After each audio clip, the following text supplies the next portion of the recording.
जेके और we car में बैठे हैं, लेकिन उन दोनों के बीच में कोई बातचीत नहीं हो रही। जेके सिर्फ वी को देखते रहते हैं और अपनी आंखों को सुकून देते हैं। उनको ये विश्वास ही नहीं है कि वी को उन्होंने वापस पा लिया है और वी उनके सामने बैठे हैं। वी कहते हैं कि तुम क्या करने की कोशिश कर रहे हो। जेके कहते हैं शायद पिकनिक। वी कहते हैं मुझे नहीं पता। पिकनिक? कार से बाहर निकलो। जेके कहते हैं मैं ऐसा नहीं करूँगा और मैंने पहले ही कुछ जगह ढूंढ रखी है पिकनिक के लिए। वी मन में कहते हैं हे भगवान, मुझे इसको बर्दाश्त करने की हिम्मत दो। जेके आज मन ही मन बहुत खुश हैं क्योंकि वो वी से बात कर पा रहे हैं। जेके फिर वी से कहते हैं आप किस तरीके का संगीत सुनते हैं। वी कहते हैं मैं संगीत नहीं सुनता। जेके कहते हैं सच में? तो ये टैप क्या है? वी कहते हैं आपका इससे कोई मतलब नहीं है। उसके बाद जेके गाने चला देते हैं। थोड़ी देर बाद वी गाने बंद कर देते हैं तो जेके कहते हैं आपने इसे बंद क्यों किया, ये बहुत अच्छा है। वी कोई जवाब नहीं देते और नज़रअंदाज करते हैं। जेके फिर कहते हैं तुम कहाँ जा रहे हो। वी फिर से उनको नज़रअंदाज करते हैं और जवाब नहीं देते।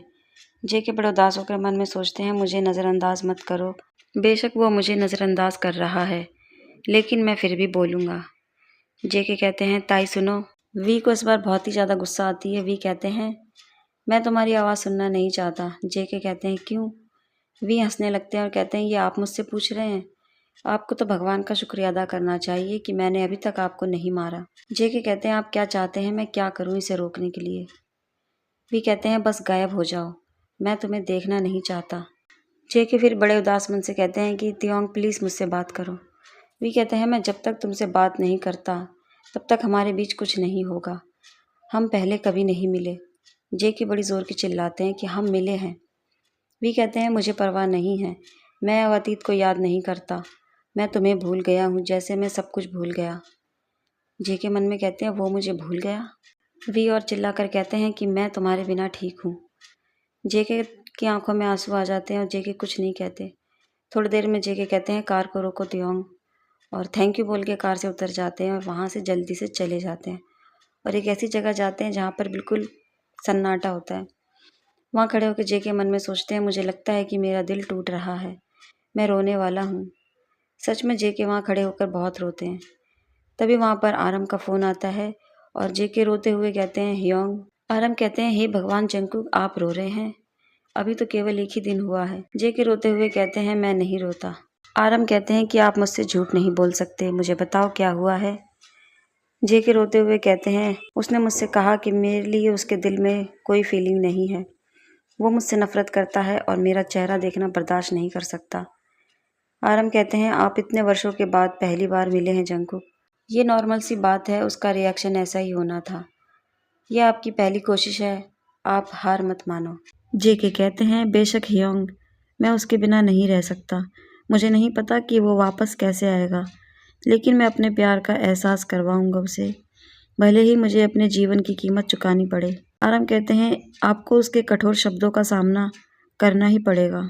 आरम ने कहा जेके से जिस बच्चे की सिफारिश आपने की थी, जिन उससे इतना जुड़ गया कि उसने मुझसे ज़िद की और कहा कि हम उसकी देखभाल करेंगे और उसे घर ले आएंगे। जेके कहते हैं मैं सच में आपका आभारी हूँ, उसका और अपना और जिन का भी अच्छे से ख्याल रखना। आरम कहते हैं जंगकुक आप मुझे भी बताएं कि वहाँ क्या होने वाला है। जेके कहते हैं ठीक है और बाय बाय कह के फ़ोन रख देते हैं। आरम उसी अनाथ बच्चे की बात कर रहे हैं जिसकी हेल्प करी थी जेके ने। आरम से बात कर कर जेके का मन हल्का हो गया है। जेके अब कहते हैं देर होने से पहले मुझे कंपनी जाना है। उसके बाद जेके पूरे दिन कंपनी में काम करते हैं। शाम को लगभग सब लोग जा चुके हैं लेकिन जेके अभी भी काम कर रहे हैं।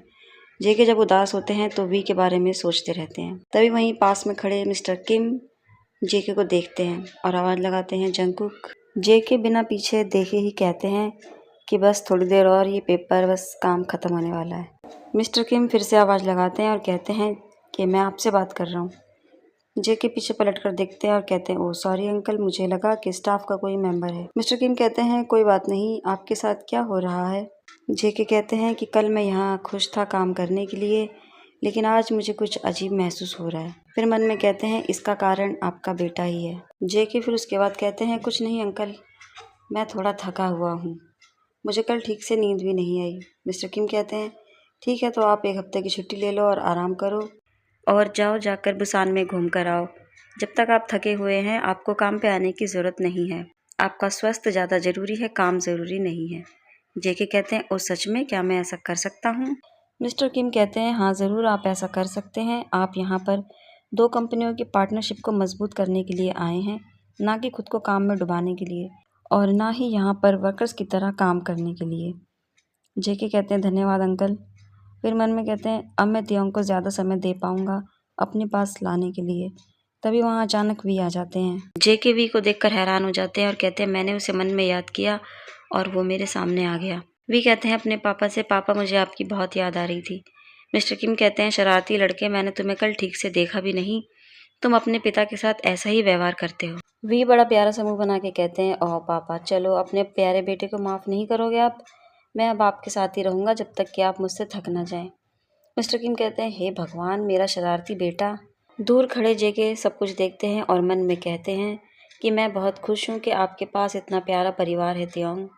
वो सच में बहुत प्यारे हैं। काश मेरे पास भी आपके जैसे ही पिता होते। आप इस प्यार के हकदार हैं तियोंग। उसके बाद रात को घर पर आधी रात हो चुकी है, लेकिन तियोंग अभी तक घर नहीं आए। जंगकुक को छोड़कर बाकी सब लोग सो चुके हैं। जेके वी का इंतज़ार कर रहे हैं। जेके कहते हैं, भगवान, वो कहाँ है? मुझे उसकी चिंता हो रही है। क्या मैं जाकर उसको ढूंढूं? तभी दरवाज़ा खुलता है और वी आ जाते हैं। जेके वी को देखकर कहते हैं, तुम वापस आ गए? वी कहते हैं, नहीं, मैं अभी तक नहीं आया। जेके मन में कहते हैं, हे भगवान, मुझे उसके इस नए रूप से नफरत है। 5 साल के बाद वी बिल्कुल जेके जैसे ही हो गए हैं। पहले जेके उल्टा जवाब देते थे और अब वी देते हैं। लेकिन जेके फिर उसके बाद कहते हैं, मैं आपका इंतज़ार कर रहा था। वी कहते हैं, क्यों? जेके कहते हैं, शायद मैं आपसे बात करना चाहता हूँ। वी गुस्सा हो जाते हैं और कहते हैं, इसे बंद करो, मैं तुमसे परेशान हो गया हूँ। जेके कहते हैं, क्या?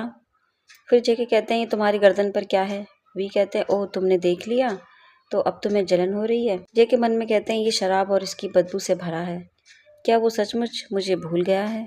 जेके उसके बाद वी के सामने जाकर खड़े हो जाते हैं और पूछते हैं कि क्या तुम मुझसे नफरत करते हो? वी कोई जवाब नहीं देते और आगे जाकर खड़े हो जाते हैं। जेके फिर वी के पीछे जाते हैं, उनका हाथ पकड़कर कहते हैं कि आज तुम मुझसे नहीं बचोगे। क्या तुम मुझसे नफरत करते हो ताई? वी जोर से धक्का दे देते हैं और कहते हैं कि ताई कहना बंद करो। जेके कहते हैं, आपको तो पहले बहुत पसंद था ये। वी कहते हैं, वो अतीत में था और अतीत खत्म हो चुका है। जेके कहते हैं, मेरे लिए खत्म नहीं हुआ है। वी कहते हैं, ओ सचमुच? 5 साल बाद भी? जेके बड़े उदास हो जाते हैं और रोने जैसा चेहरा बनाकर कहते हैं, तियोंग, आपके जाने के बाद मैं दर्द में रहा। इतने साल तक मुझे अच्छा नहीं लगा। वी कहते हैं, मुझे इस तरह देखना बंद करो। मैं पहले की तरह अब कमज़ोर नहीं हूँ। 5 साल हो गए हैं और सब कुछ बदल गया है। जेके कहते हैं, यहाँ तक कि मैं भी बदल गया हूँ। वी कहते हैं, नहीं, तुम नहीं बदले। तुम आज भी वही घमंडी इंसान हो। तुम अचानक यहाँ क्यों आए हो? जेके कहते हैं, तियोंग, जब से आप मुझे छोड़कर गए हैं, मैं आज भी उसी जगह पर हूँ। वी कहते हैं, मैंने छोड़ दिया? तो क्या मैं अपराधी हूँ? जेके कहते हैं, नहीं, आप अपराधी नहीं हैं, लेकिन आपने मुझे अलविदा कहे बिना ही चले गए। वी हंसने लगते हैं और कहते हैं, सच में? क्या ये मजाक है?